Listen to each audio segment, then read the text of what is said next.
Hello friends, welcome to my channel Dipti Prithibi. আজ আমি আবার একটি নতুন গল্প নিয়ে হাজির হলাম।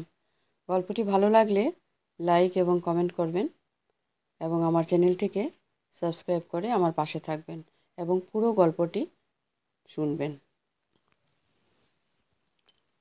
ভুল মানুষের পেছনে অন্ধের মতো ছুটে ঠিক মানুষটাকে।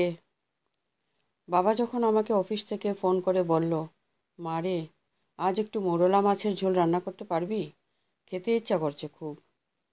প্রচণ্ড বিরক্ত হয়েছিলাম। এমনিতেই সকাল থেকেই শান্তনুর সঙ্গে ঝগড়া চলছে, মন মেজাজ একদম ঠিক নেই। তার উপর আবার এই রান্না বাড়ার উটকো ঝামেলা। মা তো মরে গিয়ে বেঁচে গিয়েছে, আমাকে রেখে গিয়েছে রাত দিন 24 ঘন্টা বাবার পিছনে খাটার জন্য। যাই হোক, যথেষ্ট অনিচ্ছা সত্ত্বেও রান্নাঘরে গেলাম মৌরলা মাছের ঝাল রান্না করতে। রান্না করতে করতেই শান্তনুকে এক নাগাড়ে ফোনে ট্রাই করে যাচ্ছিলাম। না, ফোন ধরছে না শান্তনু। ছেলেটা আজকাল খুব অদ্ভুত আচরণ করছে। কথায় কথায় ভুল ধরে, অযথা সন্দেহ করে, আর পান থেকে চুন খসলেই বিশ্রীভাবে গালিগালাজ শুরু করে দেয়। আজকাল আবার ব্রেকআপের ভয় দেখাচ্ছে। কিন্তু এটা তো অসম্ভব। বড্ড বেশি ভালোবেসে ফেলেছি যে শান্তনুকে। ওকে ছাড়া আমি বেঁচে থাকার কথা ভাবতেই পারি না। এসব ভাবতে ভাবতেই কোনো মতে রান্না শেষ করলাম। তাড়াতাড়ি রান্নাঘর থেকে বের হয়ে এসে শান্তনুর বন্ধু সুজয়দার কাছে ফোন করলাম। সুজয়দা সব শুনে আমাকে বলল, দেখো শ্রেয়া, শান্তনু এখন প্রচণ্ড ক্ষেপে আছে। তুমি কাল রাতে ওকে কতবার কল দিয়ে ডিস্টার্ব করে ঠিক করোনি। কিন্তু দাদা, ও তো ওয়েটিংয়ে ছিল। আমার কি এতটুকু জানারও অধিকার নেই যে ও কার সঙ্গে অত রাতে কথা বলছিল? এটা তোমাদের নিজেদের ব্যাপার। তারপরও আমি শান্তনুকে বলছি তোমার কল রিসিভ করতে। তবে ও শুনবে কিনা জানি না। তবে তুমি এখন ওর মতের বাইরে আর কিছু করো না। যা যা বলে চুপচাপ শুনে নিও। আচ্ছা, ঠিক আছে। কিছুক্ষণ পর শান্তনুকে কল করলে সে রিসিভ করলো। তারপর বলল, শোনো শ্রেয়া, আমি শুধু সুজয়ের কথায় তোমার কল রিসিভ করেছি। আমি তোমাকে একটা লাস্ট চান্স দিচ্ছি। তুমি এইভাবে কেন কথা বলছো শান্তনু? তুমি কি আমার সবটা কথা শুনবে? আচ্ছা বলো, তুমি কাল আমার সঙ্গে সুজয়ের ফ্ল্যাটে যাবে। ওখানে কেন? এতদিন হয়ে গেল আমাদের রিলেশনশিপ চলছে, অথচ আজ পর্যন্ত আমি তোমাকে নিজের করে পেলাম না। আমার কি কোনো ইচ্ছা থাকতে পারে না? কিন্তু শান্তনু, কোনো কথা নয়। আমি যা বলছি তাই করবে তুমি। আর একটা কথা, এখানে আসার সময় 3000 টাকা নিয়ে আসবে। গত সপ্তাহেই না তোমাকে 1500 টাকা দিলাম। তুমি এত প্রশ্ন কেন করছো? তুমি মনে হয় ফাইনালি ব্রেকআপ চাইছো কি, তাই তো? না না, ঠিক আছে, আমি নিয়ে আসবো। দুম করে লাইনটা কেটে দিল শান্তনু। এতক্ষণে আমি যেন একটু শান্তি পেলাম, কিন্তু টেনশন তো থেকেই গেল। এত তাড়াতাড়ি 3000 টাকা কোথায় পাবো? সন্ধ্যায় বাবা একরাশ ক্লান্তি নিয়ে অফিস থেকে ফিরল। এসে ডাকাডাকি শুরু করে দিল। শ্রেয়া, কোথায় গেলি মা? দেখ তোর জন্য কী নিয়ে এসেছি। কি হয়েছে বাবা, এত চেঁচাচ্ছ কেন তুমি? আজকে আমাদের চেয়ারম্যান স্যার সবাইকে খাইয়েছেন। ওনার ছেলে ব্যারিস্টারি পাশ করেছে, তাই জন্য খাবারটা তোর জন্য নিয়ে এলাম। তুই তো চাইনিজ খাবার খুব পছন্দ করিস। কই দেখি বাবা। বাবাকে আর কোনো কথা বলার সুযোগ না দিয়ে আমি খেতে বসে গেলাম। বাবাকে এক কাপ চাও সাধলাম না। পেট পুজো করে এসে খুব আয়েশ করে ভাবছি কাল কী কালারের শাড়ি পরব, শান্তনুর সামনে কিভাবে নিজেকে প্রেজেন্ট করব। হঠাৎ করে মাথায় এলো 3000 টাকা বাবার কাছে চাইলেই তো হয়। আমার কোনো চাওয়া কি বাবা অপূর্ণ রাখে? এর মধ্যেই বাবা আবার ডাকলো, মা রে, আর একটু ভাত দিয়ে যা মা আমাকে। এই তো সুযোগ, খাবার টেবিলে বাবার কাছে টাকার কথা বলা যাবে। বাবার সামনে ভাত বেড়ে দিয়ে আমি আবার ঘরে চলে এলাম।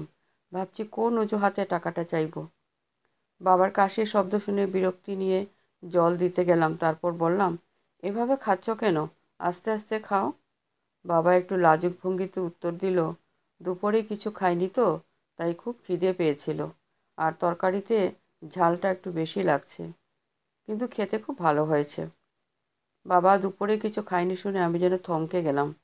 তার মানে বাবা নিজে না খেয়ে আমার জন্য খাবার নিয়ে এসেছে, অথচ দুপুর থেকে রাত পর্যন্ত দিব্যি অনাহারে কাটিয়ে দিল। আর বাবা যে ঝাল একদম খেতে পারে না, তাড়াহুড়োর মধ্যে এটা তো আমার মাথাতেই ছিল না। আমার ভেতরটা কেমন যেন করে উঠল। অল্প একটু কোনো মতে গিলে বাবা খাওয়া শেষ করলো। আমি বুঝতে পারছিলাম বাবার খেতে খুব কষ্ট হচ্ছিল, কিন্তু তাও বাবা মুখ ফুটে কিছু বলেনি আমাকে। কিছুক্ষণ পর বাবার কাছে গিয়ে বললাম, আমার কাল 3,000 টাকা লাগবে বাবা। আমার কথাগুলো শুনে বাবার মুখটা নিমিষেই চুপসে গেল। আমি বুঝতে পারছিলাম বাবার হাতে এখন কোনো বাড়তি টাকা পয়সা নেই, থাকবেই বা কী করে, আজ মাসের 28 তারিখ। কিন্তু বাবা আমাকে কিছু বুঝতে না দিয়ে বলে দিল, ঠিক আছে রে মা, কাল সকালে নিয়ে নিস। আর কোনো প্রশ্ন করেনি বাবা। মা মারা যাওয়ার পর থেকে এই বাবাই আমাকে বুকের মধ্যে আগলে রেখেছে। আদর যত্নের কখনো কোনো খামতি রাখেনি। যখন যা চেয়েছি তাই পেয়েছি সব সময়। বেশিরভাগ সময় বাবা তার সাধ্যের বাইরে গিয়ে আমার প্রয়োজন মিটিয়ে দেয়। তবে এইসব কিছুর বিনিময়ে আমি কি কি কিছু করতে পেরেছি বাবার জন্য? মাধ্যমিকে লেটার মার্কস পেয়ে উত্তীর্ণ হয়ে আর উচ্চ মাধ্যমিকে প্রথম স্থান ছাড়া আর কিছুই দিয়ে উঠতে পারিনি বাবাকে আজ পর্যন্ত। কিন্তু এসব ভেবে এখন আর সময় নষ্ট করতে একদম ইচ্ছে করছে না। ডাইনিং টেবিল গোছানোর সময় শুনতে পেলাম বাবা ফোনে কাকে যেন বলছে, আমার সিরিয়ালটা ক্যান্সেল করে দিন, অফিসে কাল কাজের চাপ আছে, তাছাড়া এখনই ডাক্তার দেখানোটা তেমন জরুরি নয়। স্পষ্ট বুঝতে পারলাম বাবার বুকের ব্যথাটা নিশ্চয়ই আবার বেড়েছে, কিন্তু আমাকে বুঝতে দেয়নি, আর আমিও হয়তো বুঝতে চাইনি। 3,000 টাকা যে বাবা চিকিৎসার জন্য রেখেছিল, তাও আমার বুঝতে অসুবিধা হলো না। খুব ছোটোখাটো একটা চাকরি করে বাবা, সারা মাস জুড়ে সংসারে টানাটানি চলতেই থাকে।